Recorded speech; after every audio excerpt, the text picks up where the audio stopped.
We're good to go.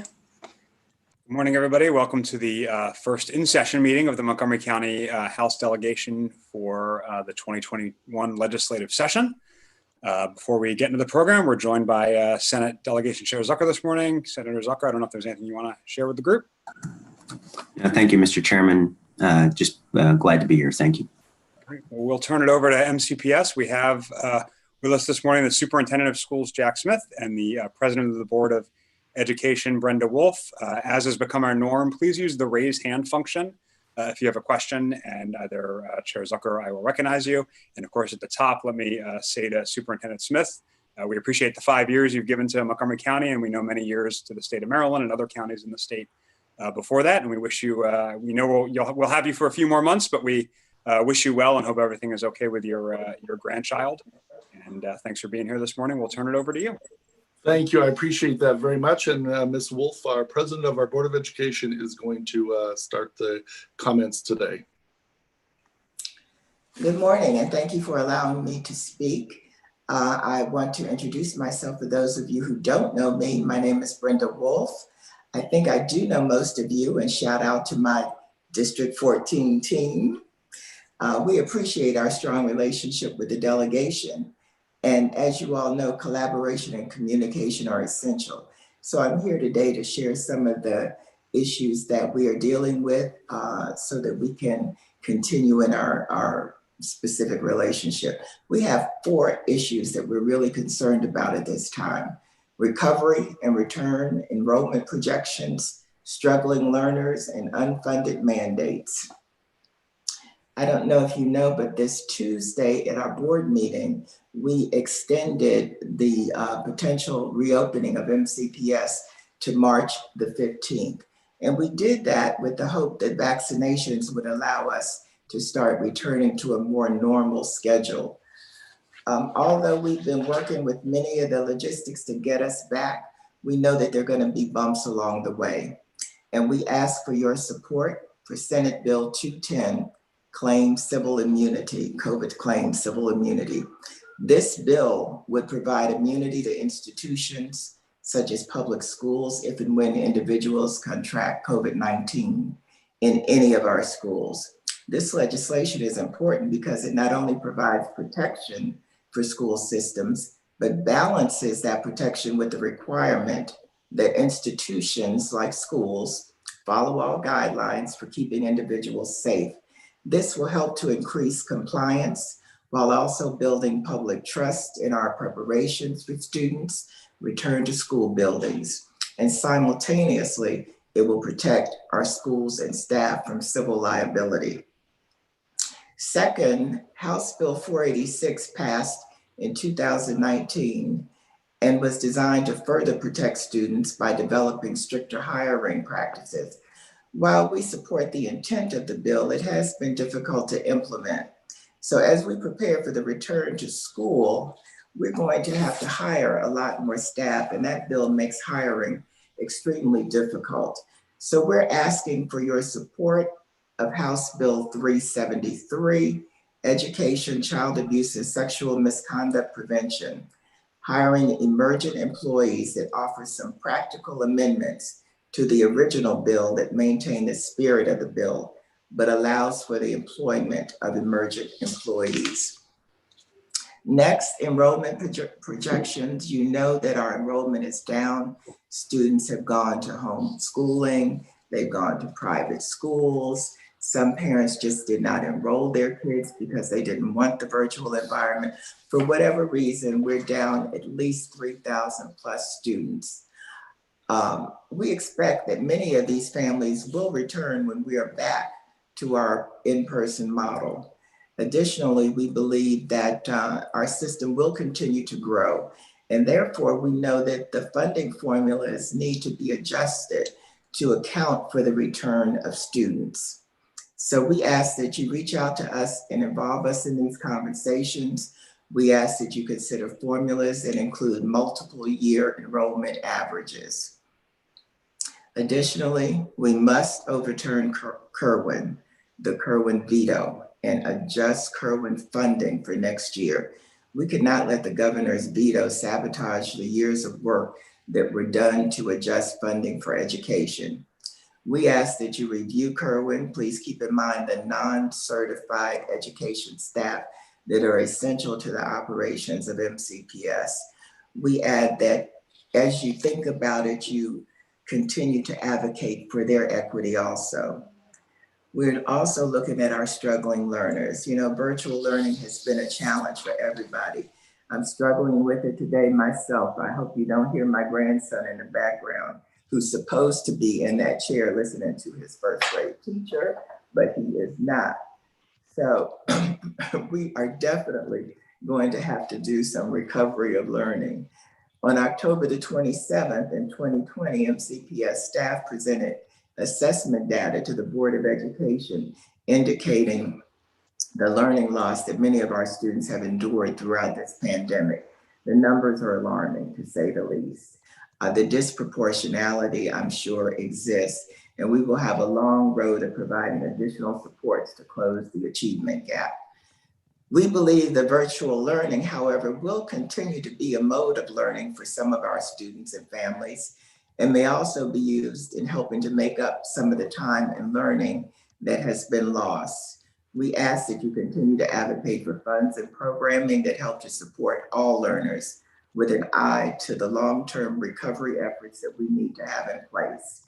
Unfunded mandates, I know I don't have to discuss that with you. We have this concern each and every year as we struggle for funding, recovery, and all of the other issues raised during the pandemic. We implore you to be vigilant about ensuring no unfunded mandates. In conclusion, I want to thank you again for inviting us to share our legislative priorities, and I look forward to our continued relationship. Thank you. Dr. Smith. Good morning. Thank you, Ms. Wolf, and thank you, Chair Corman, for this opportunity. First, I'd just like to say that I have greatly and deeply appreciated the Every Other Friday opportunity to meet with you and share the ongoing information, challenges, opportunities that exist. It has really been a great connection, and I want to express my sincere appreciation for you making the time to do that, and including the school system in those conversations. You have been a very steadying force in all of this disruption and chaos. I want to echo Ms. Wolf's words in many of these areas, and I will not be repetitive, but as you can imagine, it's been tremendously difficult in the school arena, just as it has been in the governmental arena, the business arena, every arena, to shift and change and adjust to these circumstances. And we have more challenges ahead of us, although there is some light on the horizon at this point as we think about a society where the herd immunity and the vaccination programs will give more confidence to people and more safety as we move through the coming months. Certainly, those challenges are areas that we can all work together on, and Ms. Wolf has laid out several of them. The board did make the decision to wait until March 15th. I made that recommendation based on all of the information we had available to us earlier this week, and we're going to do everything within our power to open schools for a phased in return starting March 15th.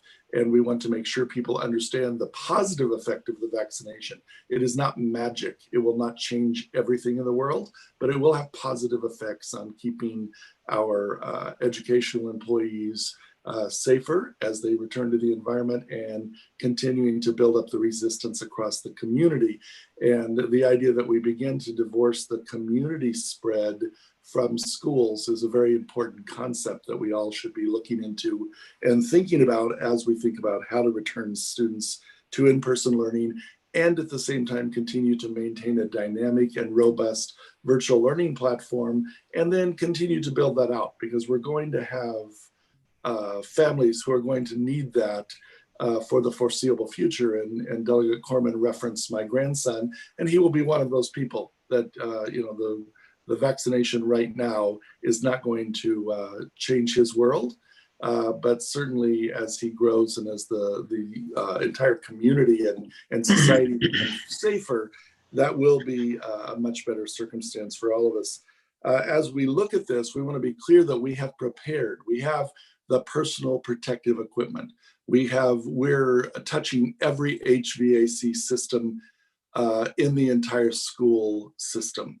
We have ordered literally thousands of air purifiers.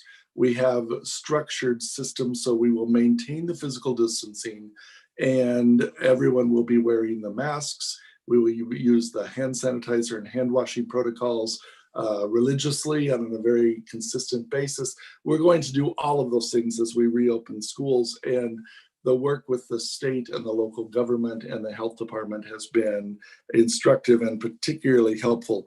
Senate Bill and 210 and House Bill 486 will be useful and helpful to us as we do this. And then it's particularly important around House Bill 486, the hiring. We're going to have to hire a lot of people. We're in the process right now, and we'll accelerate that as we get closer to March 15th to operate these two platforms. And the time it takes to hire individuals is making it very difficult for us. And so we just ask you to look at how we can make sure we keep students safe in terms of vetting the background of every individual, and that we do it in a shorter time period. And we'd appreciate any work there that we could possibly do.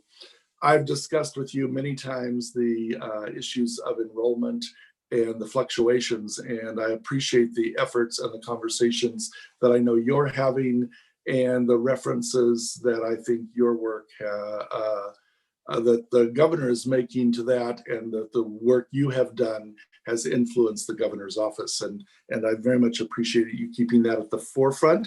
I'll just do some simple math here for you. We are about 5,000 pre-K through 12th grade students down right now.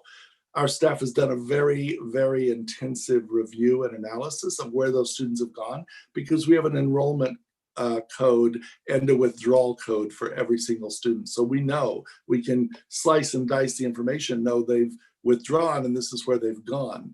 Our best estimate is that we'll get somewhere between 2,500 and 3,000 of those students back next year. And that's not just a guess, that's based on looking at their withdrawal codes and also following up with their families to say, if in-person school were available, is this something you would take advantage of? And we're hearing from many families right now, will you be open in buildings in August of 21? Because I don't want to pay the application fee or the renewal fee to this private school if I know you're going to be available. And so we know that conversation's going on. So if we have lost about 5,000 students, and if we gain 3,000 of them back, that's a net loss of 2,000. So some of the folks in our community are saying, well, you've lost 2,000 students, that should be millions and millions of dollars.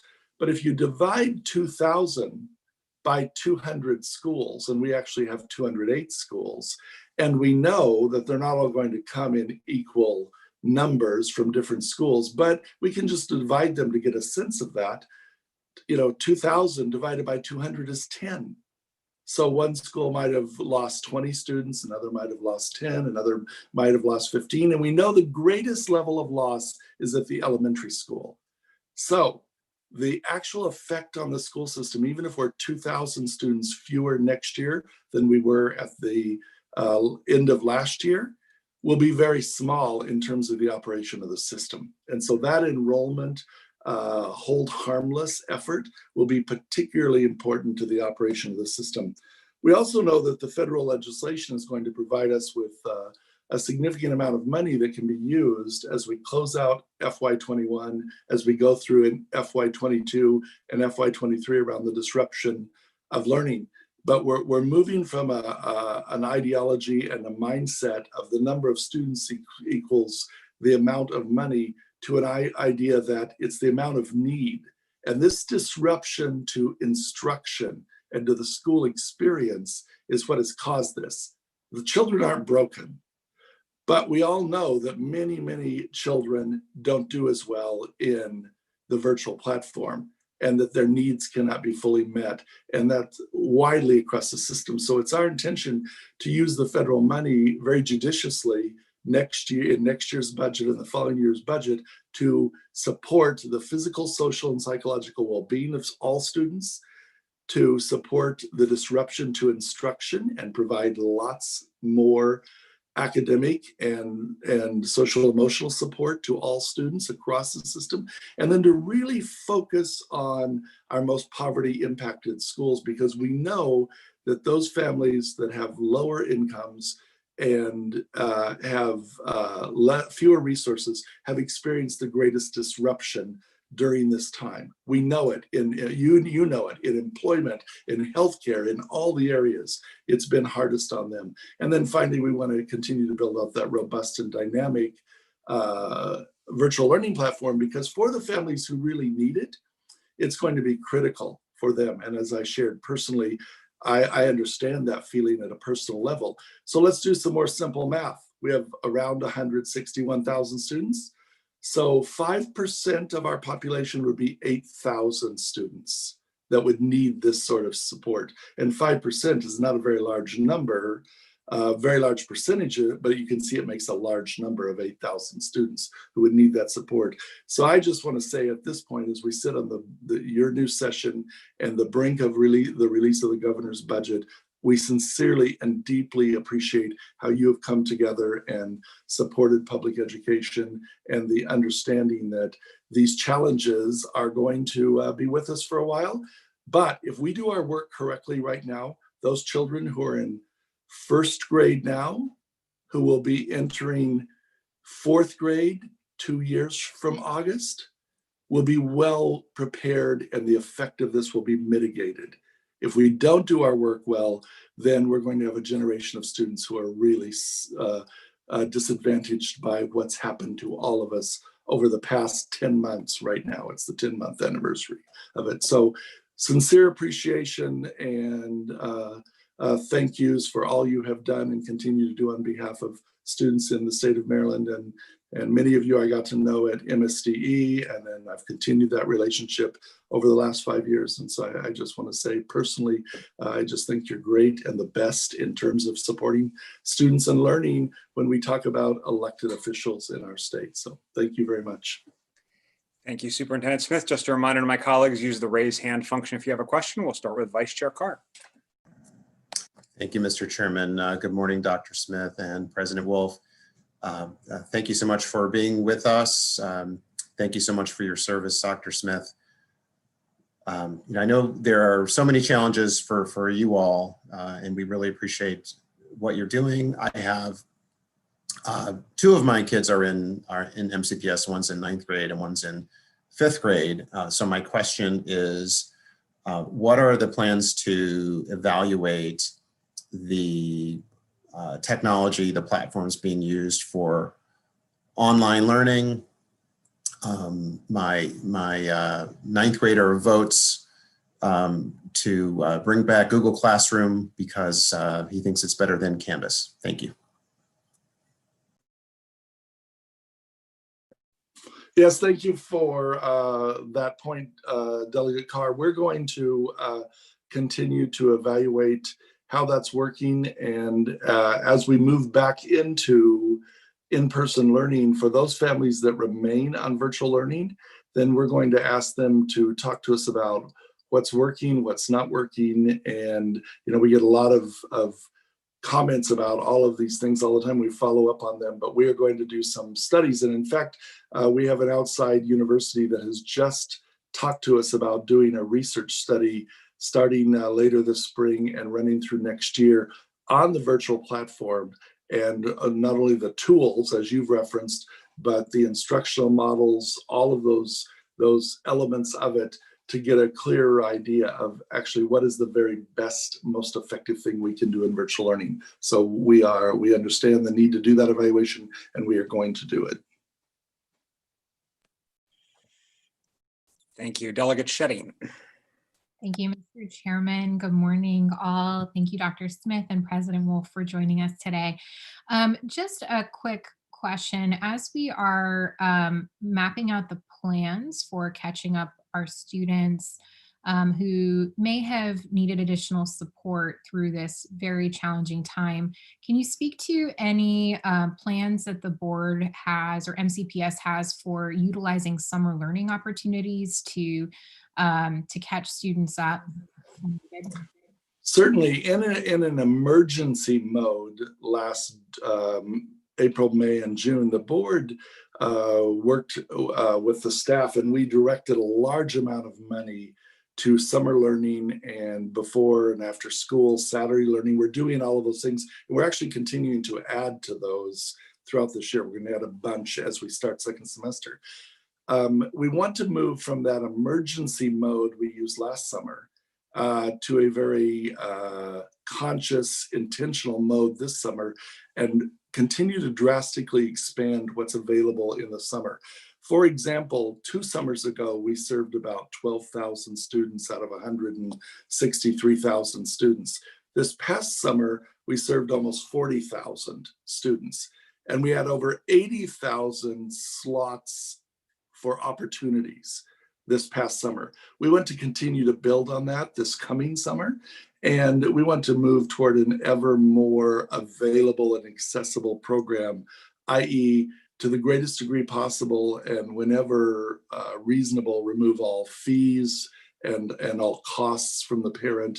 And as we look at this new federal funding, that's going to become much more possible this coming summer. But we think this is one of the things that has come out of this pandemic circumstance that even as the pandemic recedes, we should not move away from. We should continue to build out that idea that that learning should be the constant and time should be the variable. And we need to, therefore we need to expand the time instead of just saying, well, all students will get 180 days for 6 hours a day. A small number will get some time before and after school and during the summer, to make that much broader, move from a culture of scarcity to a culture of abundance. And we did that in an emergency mode last summer. This next summer, we want to do it in an intentional way, and we think it ought to be that way forever. And so that's how we're thinking about that. Okay, let's keep the D18 trifecta going. Delegate Solomon. Thank you, Mr. Chair. Superintendent and President Wolf, thanks for being here, and Dr. Smith, thank you as well for your service. I know it's been a tough year. I would echo my colleagues' sentiments around summer enrichment. I know it's something a lot of us have been talking about. Just had a question about sort of the actual assessment piece, and I don't know if you all have made up your mind yet, but obviously, we're waiting to see sort of what the federal government gives states in terms of waivers for testing at the end of this year. But what kind of conversations are going are ongoing around actually assessing learning loss and what that process will look like when students are able to return to the classroom, or even into the summer as we prepare for further enrichment or the fall? Certainly one of the most contentious conversations in public education. And I just want to be clear, when the federal legislation was reauthorized in December of 2015, there was a lot of argument around the country about continuing that requirement to have some sort of state assessment. And I'll be very blunt with you, I fall squarely on the side of those folks who argue to have some sort of state measure. Now, the state measures can be very, there's a lot of variation in the quality and the effectiveness of those.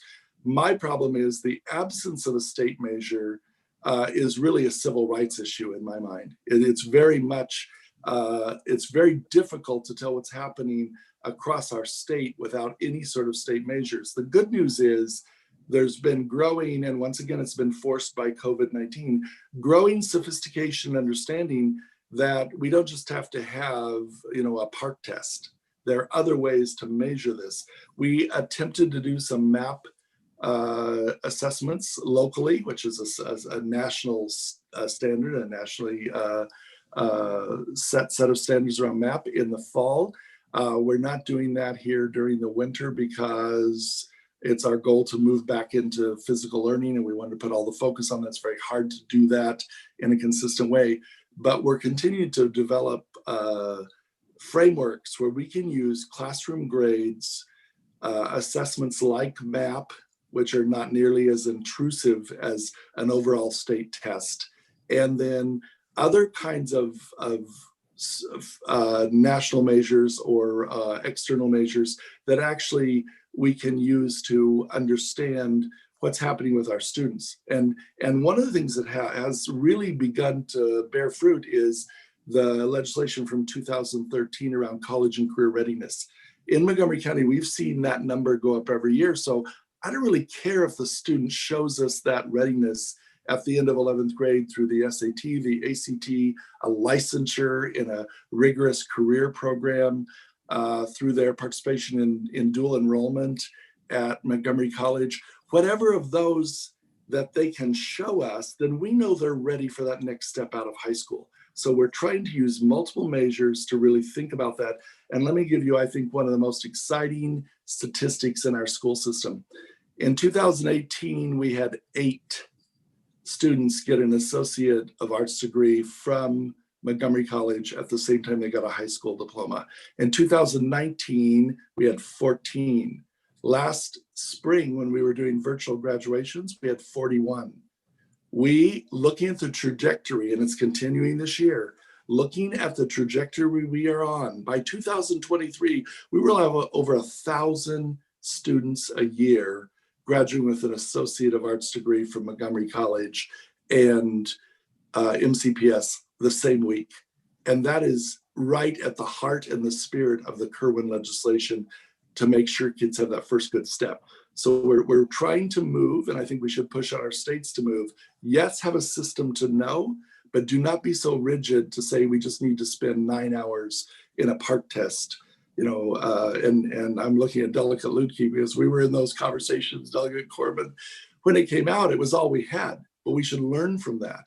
And I think the future looks pretty bright around this way of thinking, of using multiple measures to understand, from classroom grades to the most broadly given external measures like advanced placement or the licensure in a career opportunity. That's where the thinking is right now around it. I don't know what's going to happen this spring, but there is no way we're going to be able to administer the state test this spring in Maryland. It ain't going to happen. I'm telling you, I've just been doing this for too long. And I hope the people at the state board and the people in Washington, D.C. can figure that out quickly, because it's just not going to work. Thanks, Dr. Smith. Yeah, that's what I was wondering more specifically is sort of these multiple measures that you're using. Are they going to sort of, they'll allow you to understand where the learning loss has taken place, or do you think that you will have some sort of other assessment that you'll use? Absolutely. And using those multiple measures will allow us, we've been working with an external research agency to look at how to pull those together, because about between 75 and 80% of the students are with us in Montgomery County when you track them from pre-K through the 8th grade. So in other words, the mobility is about 25% across the county. So for those 75 students, if you look at where they were in the winter of 2019 as a reader at any level, and then you look again at 2020, and then we look again at 2021, we'll have a very clear picture of what's happening with them. And I really like the way to phrase this is, it's been a disruption in the instruction and the teaching of children. And the loss will be if they get to the 4th grade and they cannot read, they cannot do this. So what do we have to do, and what do we have to know this coming year and the year after to make sure that when we look again in the 7th grade for, you know, current 4th graders, and the 10th grade for students who are finishing the 8th grade, whatever, what do we have to know and be able to do during this time that's before us to make sure that this disruption is mitigated to the greatest degree possible? And we have the measurement tools to know how to do that. Thank you. Delegate Love. Thank you, Mr. Chair. Good morning, everyone. Going back to the question of reopening, I have heard that there are some who are saying that teacher vaccinations isn't enough and we shouldn't go back until everyone is vaccinated, students included. And then I've heard the angst that comes from that, that we really need to get our kids back in school. So I do not want to traffic in rumors. I don't know if that's true. And I want to correct misinformation when it's out there and make sure that people have the correct information. So can you tell me, is that your understanding, and what are your thoughts on that? Thank you. Well, Ms. Wolf and I have certainly heard all of those same statements from literally hundreds and hundreds of people. So, literally an hour and a half ago, I was with my 23 other colleagues, superintendents across the state, and the Deputy Secretary of Health and the state superintendent on a call very much like this one. And we were discussing this very thing. And there does seem to be some consternation and chaos around the effect of the vaccinations. And we were asking them to, as the state superintendent and as the Deputy Secretary of Health, to clarify that for people. Obviously, the vaccine has some positive effects. Obviously, it's not magic. And so what our message needs to be to our community is it has a positive effect. And while it may not change the community spread as quickly as we would all like it to, because of the pace at which people are vaccinated and because they don't fully know, it may protect me, but will it protect my family if I walk back into the house after being around someone? Those sorts of questions. What can they tell our communities will be the positive effect? And if we can send our staff members back into school who've been vaccinated and it is safe for them, and we know, especially among elementary and middle school children, the rate of transmission is extremely low, then you can begin to draw the logical conclusion that while you could open schools, while understanding that the community transmission is higher than than we would all like it to be, but the effect of that vaccinated employees and young children being very less likely to carry the vaccine or have effects from it. And then I think finally we giving families the choice so that families can choose based on their own circumstance the rate at which they want to return to in-person learning. That's why I say I'm hopeful that we're going to be able to return, if not March 15th, very soon afterwards, but I'm hoping that all this will come together because we're going to begin vaccinating our staff within the next 2 weeks, according to our health department. And we're going to be aggressive, and the state says they're going to be aggressive in helping us do that. So that's what I know right now. It's not everything, but it's what I can share. Mr. Chair, may I ask a follow-up? Thank you. So how does that intersect with what I've heard is the metrics for going back, which is the community transmission, the community rates? So on the one hand, you have teacher vaccination and protecting the teachers and understanding that elementary schools children have a much lower transmittal rate. On the other hand, you have higher community spread. Where do those two intersect, and how does the school system come out in terms of getting our kids back as soon as possible, as safely as possible?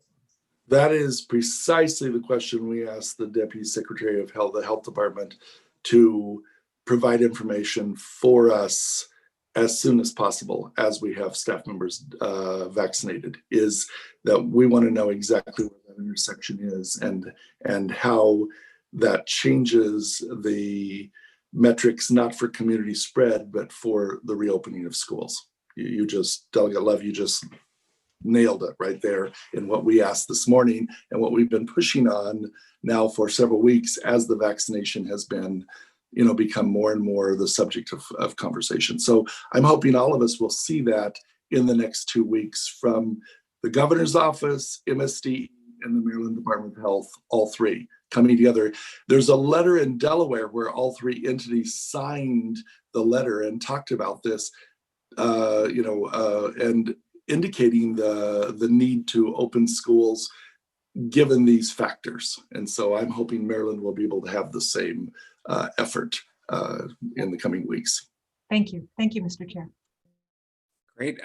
Colleagues, I don't see any more hands raised. Mr. Superintendent, Madam Board President, you're welcome to stay on if you're interested in Montgomery County alcohol law, but otherwise we'll wish you a good Friday and a good weekend. And with that, colleagues, we will turn to our bill hearing on MC 19-21, and I will turn it over to the Chair of our Economic Development Committee, Chair Chi, to lead us through. Thank you, Chair Coleman. Good morning, everyone. We have today MC 1921, Montgomery County Alcoholic Beverage Licenses, Annual Fees. I'm going to call upon bill sponsor Delegate Lutke to explain the bill. Delegate Lutke. Thank you, Madam Chair, and thank you to the delegation for allowing us to accept this bill as a late filed bill.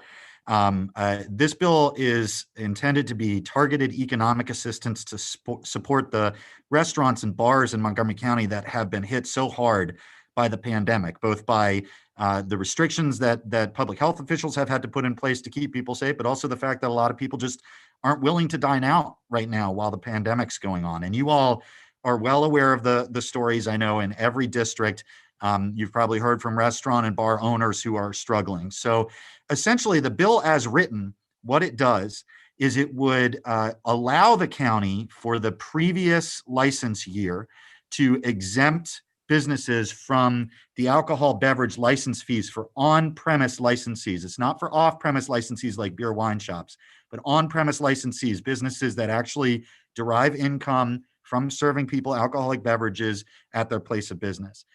It would also require that for the next license year, which starts April 1, 2021, that those businesses be exempted from the license fees. Now, the county has reached out with some potential technical amendments, some conversations about how best to do this. I think my sense is there's general agreement we should do a version of this. Some of the details I think will be worked out in subcommittee under the leadership of Chairwoman Chi. But I think there's a consensus that this is a good way to target economic assistance to some of the businesses that have been hit hardest. I have with me right now Councilman Andrew Friedson, who's going to be testifying for the bill, as well as a familiar face, Tricia Swanson from the County Chamber of Commerce.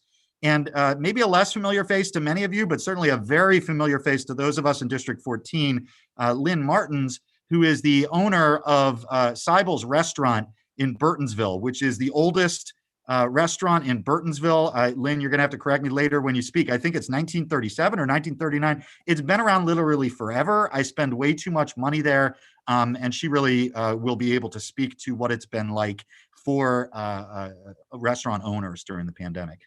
So, Madam Chair, I'll turn it over to Councilmember Friedson if that's okay. Sure. Councilmember Friedson, please.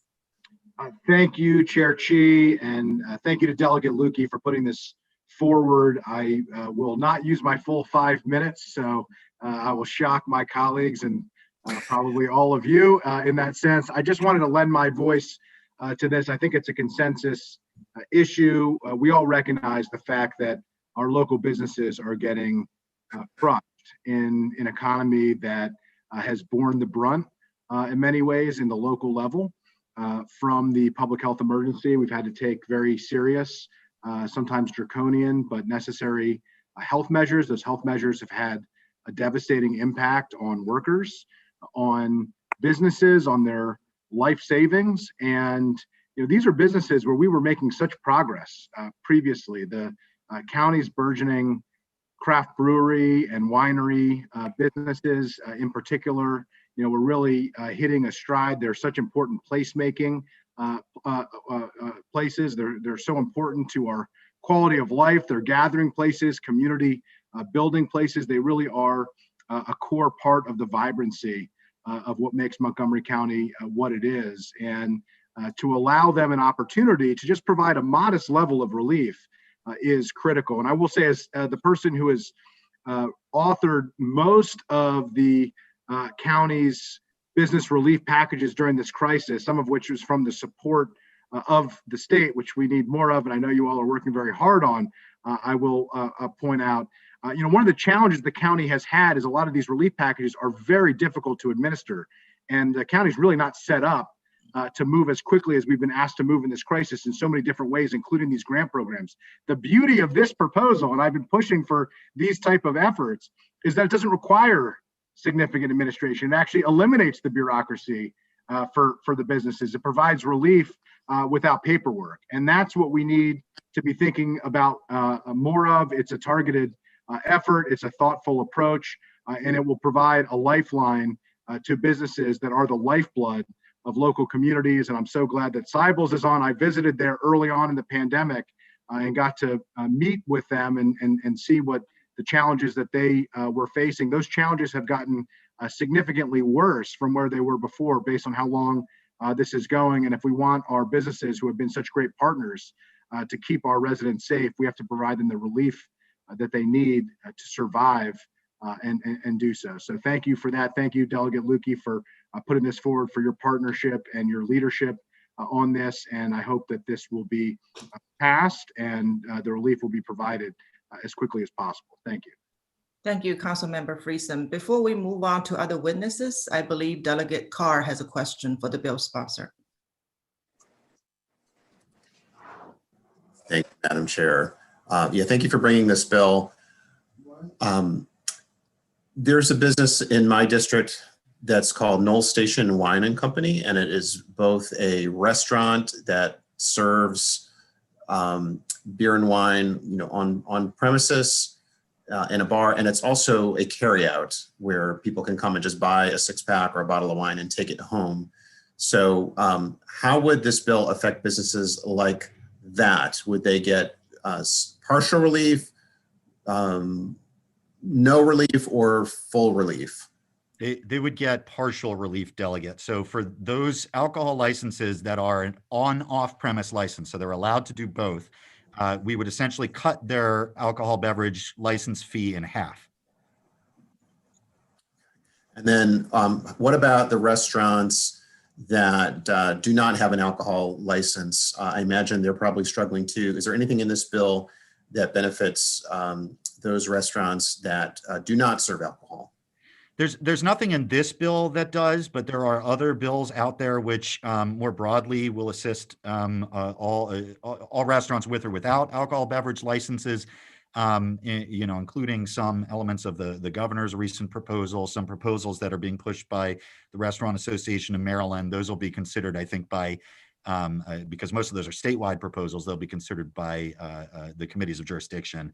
But I think this has been such an impact that we need multiple methods of supporting these businesses. Councilmember Friesen, you want to respond to that? Yeah, just for everybody's understanding related to this, there's a $4.9 million introduction at council on Tuesday. This is part of the governor's $30 million, the latest iteration of restaurant relief. It's on top of the $50 million previously from the state, which resulted in $8.2 million to Montgomery County. This is one of the rare cases where we actually got based on establishments. So we got what was our proportionate share of the state. That doesn't always happen, as you all know all too well.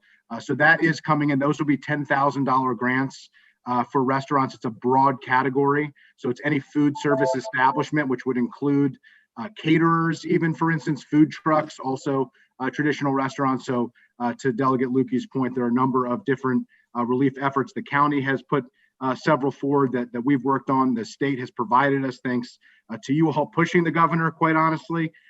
We could use more, certainly, but we do have that introduction. It's going to be run through the Montgomery County Economic Development Corporation as the last $10,000 grant program has since concluded. And it's broad in terms of what the money can be used for to ensure that as many folks can qualify as possible.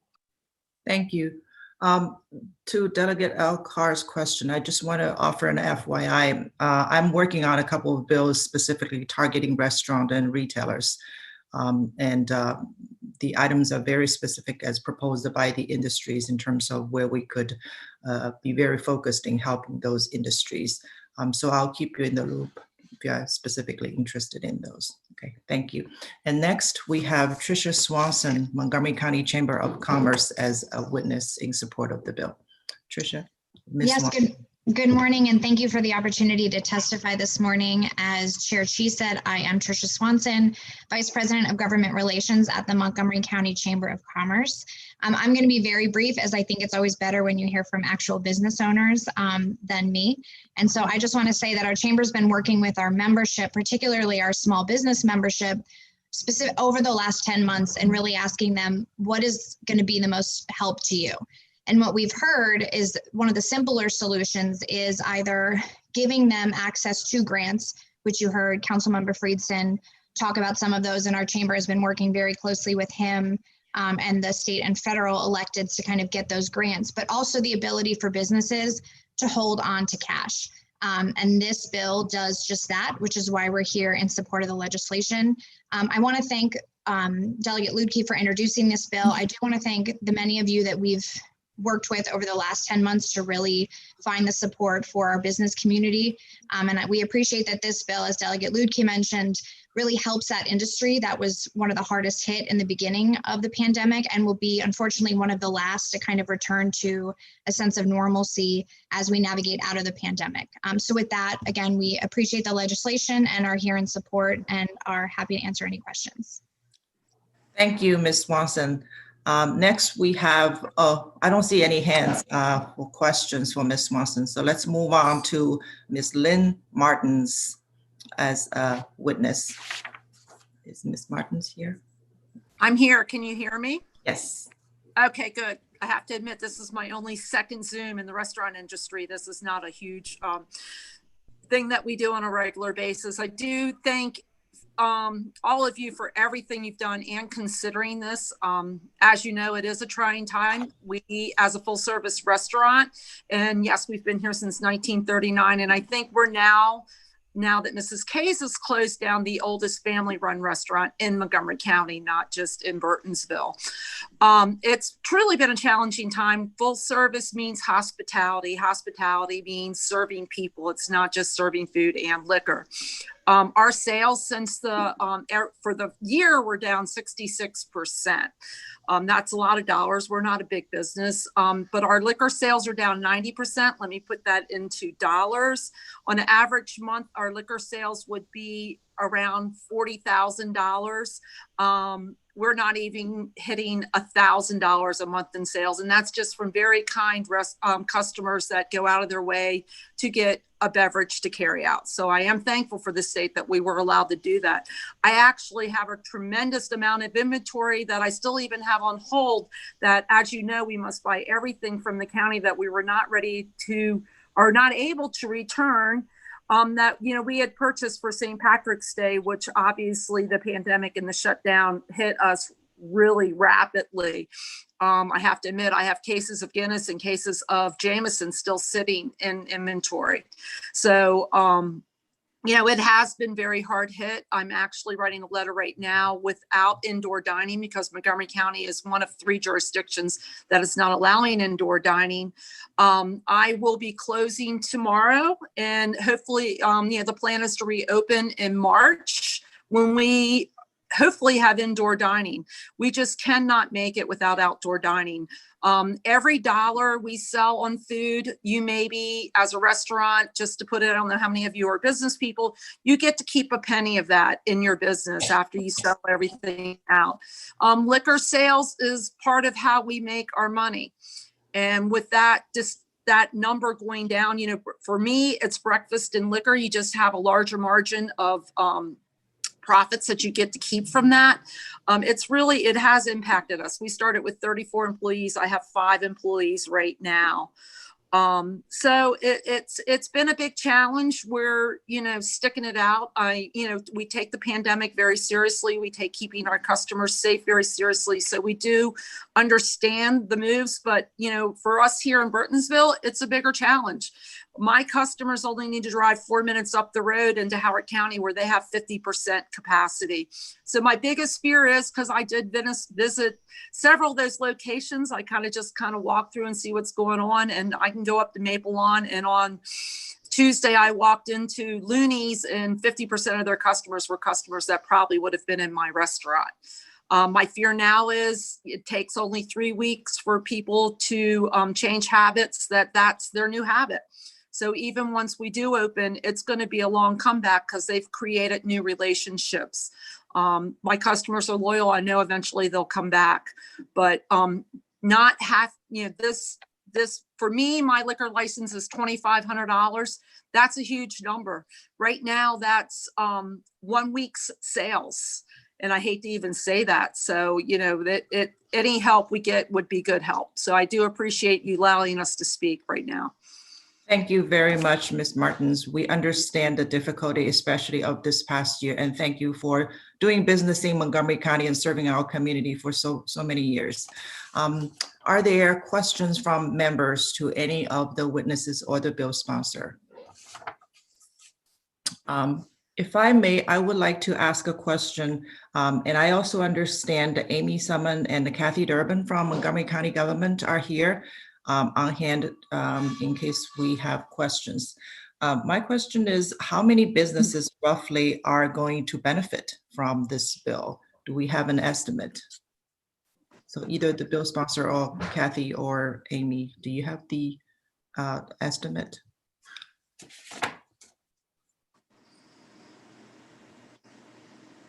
I'll let Kathy handle that. I'm sure she has a fairly good estimate on that.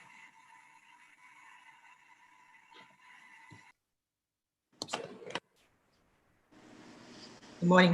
Good morning. So we don't have the exact numbers of the businesses, so we're going by the original numbers from 2 years ago because we're still trying to help the businesses that open sporadically at this point. But I would think of the 1,000 businesses that at least half of those businesses would be on premise, totally on premise. It would benefit all the businesses if they have partial assistance as well. So essentially, let's say all of the restaurants that offer on-premise consumption would benefit from exactly. That. Okay. Exactly. All right. Thank you. Okay. Seeing no questions, that concludes the bill hearing of MC 1921. Back to you, Chair Coleman. Great. Thank you, Chair Chi. Obviously, that bill will be taken up by Chair Chi's committee. Let me just give the members an idea of where we're at. I think we're expecting a couple more late filed bills in the next couple of weeks. We have a few bills, including this one, obviously, hanging around in our committees. Oh, you're done? Yeah. I can turn it off? Yeah. Hanging around in our committees. We have our bi-county bills. We've sent a bunch over to Prince George's that we're waiting for them to act on, and we're waiting for them to act on a few that they'll send over to us that will then go to Chair Carr's committee. On Wednesday, I introduced every bill that we have passed that did not have amendments. So bills that didn't need to be yellow sheeted by council, and those were read across, I think, this morning when Delegate Lukey stood with Delegate Kipke for 5 seconds and did the pro forma session. And so once the yellow sheeted bills are back, I'll drive to Annapolis and introduce them. There'll be no delay, and Delegate Barron and I from Prince George's are in communication about how to make sure we can introduce any remaining bi-county bills. So that's just sort of where we are. And if you have any questions about that, I mean, you can feel free to ask now or just shoot me a text or give me a call. Delegation next week will be at 9 a.m. I'm gonna, just like we do in a normal session, move it between 9 and 10, sort of depending on what's on the agenda. And I appreciate you reserving this this time. And with that, committee announcements, Chair Carr. Thank you, Mr. Chair. So the Metropolitan Washington Committee is scheduled to meet on Monday at 7 p.m. And of course, this is pending a bill that would need to get passed by the Prince George's County delegation before then. Thank you. Chair Shetty. No announcements at this time. Thank you. Chair Love.